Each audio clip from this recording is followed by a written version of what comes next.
Welcome QK speed news. TRS MLA Harish Rao సంచలన ఆరోపణలు చేశారు. కొంతమంది ఐపీఎస్ అధికారులు ప్రైవేటు హ్యాకర్లను ఉపయోగించి బీఆర్ఎస్ నాయకుల ఫోన్లు, సీసీ కెమెరాలను హ్యాక్ చేస్తున్నారని అన్నారు. బెంగళూరు నుంచి హ్యాకర్లను తీసుకువచ్చి హైదరాబాద్ కమాండ్ కంట్రోల్ సెంటర్లో కూర్చోబెట్టారని ఆరోపించారు. తమ వద్ద అన్ని సాక్ష్యాలు ఉన్నాయని, సమయం వచ్చినప్పుడు బయట పెడతామని తెలిపారు. బీఆర్ఎస్ ప్రభుత్వం వచ్చాక బాధ్యులను వదిలిపెట్టమని హెచ్చరించారు. ఈ వ్యాఖ్యలు రాష్ట్ర రాజకీయాల్లో కలకలం రేపాయి. ఇవన్నీ బయటకు వస్తాయి. నేను ఐపీఎస్ అధికారులను కూడా హెచ్చరిస్తా ఉన్నాం. మా దగ్గర అన్ని సాక్ష్యాధారాలు ఉన్నాయి. టైం వచ్చినప్పుడు అన్ని బయట పెడతాం. రేపు బీఆర్ఎస్ ప్రభుత్వం వచ్చిన తర్వాత మీరు రిటైర్ అయినా మిమ్మల్ని వదిలిపెట్టము. మీరు రిటైర్ అయితమేమో అనుకుంటున్నారేమో గాని రేపు మీ మీద దానికి సంబంధించినటువంటి కేసులు నమోదు చేస్తాం.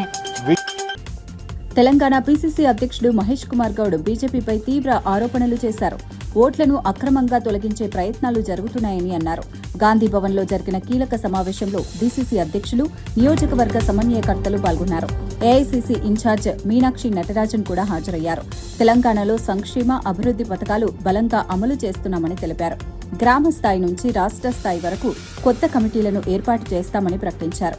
పార్టీ బలోపేతానికి చర్యలు తీసుకుంటామని చెప్పారు. ఈ దేశంలో ఏ రాష్ట్రంలో జరగట్లేదు. రాహుల్ గాంధీ, ఖర్గే గారి యొక్క అడుగుజాడల్లో రాష్ట్ర ముఖ్యమంత్రి రేవంత్ రెడ్డి గారు కానీ, నేను కానీ, విశ్వనాథన్ గారు అందరి యొక్క ధ్యేయం 2028లో కానీ 2029లో కానీ జరిగే ఎన్నికల్లో కేంద్రంలో కాంగ్రెస్ పార్టీ అధికారులు రావాలి. రాహుల్ గాంధీ గారు ప్రధానమంత్రి కావాలి. విదేశీ పెట్టుబడులు గ్లోబల్ సమిట్ ద్వారా 5,78,000 కోట్ల విదేశీ మన రాష్ట్రంలో ఒకవైపు సంక్షేమం, ఒకటి అభివృద్ధి జరుగుతుంది. కాబట్టి డెఫినెట్ గా మన అధికారుల కోసం. మెదక్ జిల్లా వెల్దుర్తి మండలం కుకునూరు గ్రామంలో ఇందిరమ్మ ఇళ్ల ప్రారంభోత్సవం ఘనంగా జరిగింది. కాంగ్రెస్ నేత ఆవుల రాజిరెడ్డి ఈ ఇళ్లను ప్రారంభించారు. నూతన గృహ ప్రవేశం చేసిన లబ్దిదారులను అభినందించారు. నిరుపేదల సొంతింటి కలను నెరవేర్చిన ఘనత సీఎం రేవంత్ రెడ్డిదేనని పేర్కొన్నారు. గత ప్రభుత్వం హామీలు నిలబెట్టుకోలేదని విమర్శించారు. కాంగ్రెస్ ప్రభుత్వం మాత్రం ఇచ్చిన మాట నిలబెట్టుకుంటోందని అన్నారు. ఈ కార్యక్రమంలో పలువురు నాయకులు, అధికారులు పాల్గొన్నారు. లబ్దిదారుల్లో ఆనందం వెల్లివిరిసింది. ప్రభుత్వం సంక్షేమంపై దృష్టి పెట్టిందని ప్రజలకు ఎన్నో చేయొచ్చని చెప్పి కల్లబొల్లి కబుర్లు మరి మీకు అందరికీ తెలుసు కేసీఆర్ గారు చెప్పడం జరిగింది. తర్వాత జరిగిన పరిణామాల్లో 10 సంవత్సరాల్లో కుక్కునూరే కాదు, ఏ తెలంగాణ పల్లెలో కానీ ఏ పేదరిక గూగుల్ డేటా సెంటర్పై సీఎం చంద్రబాబు కీలక వ్యాఖ్యలు చేశారు. ఇది ఏపీకి గేమ్ చేంజర్ అని పేర్కొన్నారు. రాష్ట్ర చరిత్రలో గుర్తుంచుకోదగిన రోజు అని అన్నారు. టెక్నాలజీ రంగంలో ఏపీ ముందంజలో నిలుస్తుందని తెలిపారు. ఆసియాలోనే అతిపెద్ద డేటా సెంటర్ ఏర్పాటు అవుతుందని చెప్పారు. దేశానికి గేట్వేగా ఏపీ మారుతుందని పేర్కొన్నారు. రాష్ట్ర అభివృద్ధికి ఇది కీలకంగా మారుతుందని వివరించారు. ఐటీ రంగంలో భారీ మార్పులు వస్తాయని తెలిపారు. ఈ ప్రాజెక్టు రాష్ట్ర భవిష్యత్తును మార్చబోతోందని అన్నారు. very positive attitude. So that is another biggest అందరిని ప్రేమించే మనస్తత్వం ఉండేది ఇక్కడ ప్రజానీకానికి. అందుకే just now also have seen Google CEO Sundar Pichai has given a tweet just now. During his younger days, he used to go from Chennai to Kharagpur by passing Visakhapatnam. He has seen this beauty of the city. Now he is also responsible for the city growth and development. I really, on behalf of my government, I am appreciating Sundar Pichai, Google CEO. ఇక్కడుండే youth ప్రధాని నరేంద్ర మోదీ సిక్కిం పర్యటనలో భాగంగా గ్యాంగ్టక్ లో చిన్నారులతో కలిసి football ఆడారు. రాష్ట్ర అవతరణ స్వర్ణ జయంతి వేడుకల సందర్భంగా ఆయన అక్కడ పర్యటిస్తున్నారు.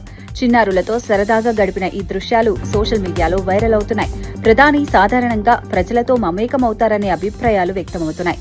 పిల్లలతో కలిసి ఆడుతూ ఆనందాన్ని పంచుకున్నారు. ఈ కార్యక్రమం స్థానికంగా ఆకర్షణగా నిలిచింది. ప్రజలు ఈ ఘటనను ఆసక్తిగా గమనిస్తున్నారు. మోదీ సరళతను పలువురు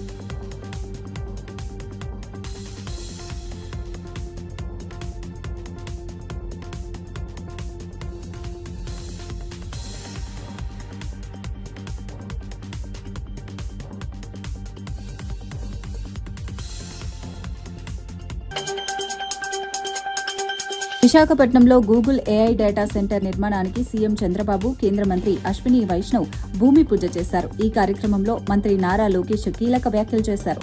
ఇది కొత్త చరిత్రకు నాంది పలికిన రోజు అని పేర్కొన్నారు. ఇప్పటి నుంచి విశాఖను డేటా ఏఐ హబ్గా పిలుస్తామని తెలిపారు. గ్లోబల్ ఐటీ మ్యాప్లో విశాఖ ప్రత్యేక స్థానం సంపాదించబోతోందని చెప్పారు. ఈ ప్రాజెక్టుతో భారీగా ఉద్యోగ అవకాశాలు కలుగుతాయని తెలిపారు. రాష్ట్ర ఐటీ రంగానికి ఇది మైలురాయిగా మారుతుందని పేర్కొన్నారు. ప్రభుత్వం టెక్నాలజీ అభివృద్ధికి ప్రాధాన్యమిస్తోందని చెప్పారు. ఈ కార్యక్రమం రాష్ట్రంలో ప్రాధాన్యత సంతరించుకుంది.